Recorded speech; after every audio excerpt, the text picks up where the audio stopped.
back in the zone, and we are heading into the weekend. Yes, indeed. Kevin's got a busy weekend ahead. He's going to be traveling a lot, but if someone wants to relax, kick back before the holiday weekend, before we get into all the craziness next week, what do we need to watch? Well, you're not going to tell them where you're going?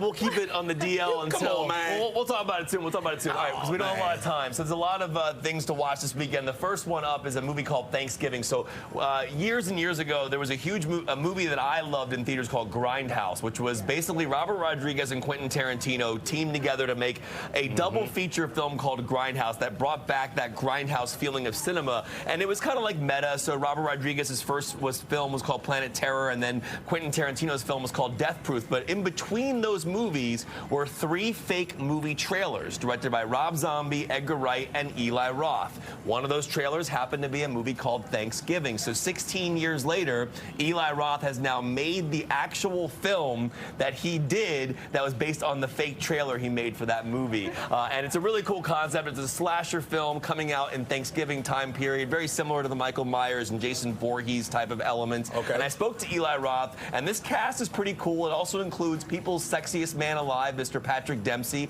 And I spoke to director Eli Roth the day that People announced that Dempsey was the sexiest man alive, and here's what he had to say about it. Obviously, with today, with Patrick Dempsey's news coming out in the world, did you have any idea that you were directing People's Sexiest Man Alive? We knew Patrick was sexy, but there's a lot of sexy competition. We had Gina Gershon, and we had Rick Hoffman in the mix, who's very sexy as well. But yeah, I think that Patrick does deserve it this year. I'll let him have it. I was like, okay. But yeah, he didn't even tell me. We all found out in our group chat last night. It just blew up. But yeah, Thanksgiving just got hotter. Turn up the heat, because here comes the sexiest man alive. Put that in the trailer with your voiceover. That would be like the most meta thing ever. I know. I already was on it with marketing this morning. I'm like, can we please have a turn up the heat trailer now that we have Patrick Dempsey as sexiest man alive? And now we get to torture him forever. Like, not only does he get to be the sexiest man alive, but now, if we ever work together again, I can have like the sexiest chair, the sexiest everything, like sexy Patrick, like on his trailer, sexiest trailer alive. It's just like licensed to torment him forever. It's great.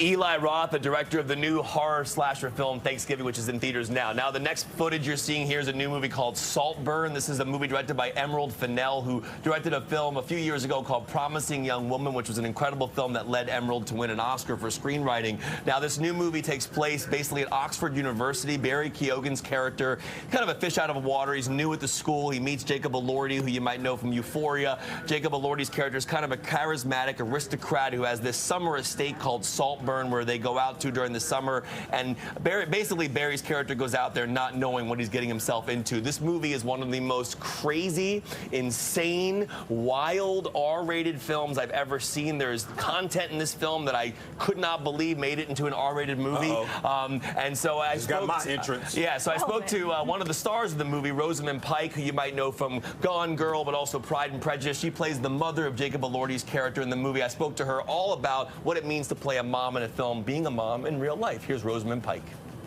You play a mother in the film, and I've always found it interesting, like in terms of actors and kind of how, when they become parents in real life, how it affects them as artists and playing parents. And obviously, this is a very different role from who you are, but did you notice a difference in who you were as an artist when you became a mom, and kind of the way you would play roles or think about getting into a role when you became a mom for the first time?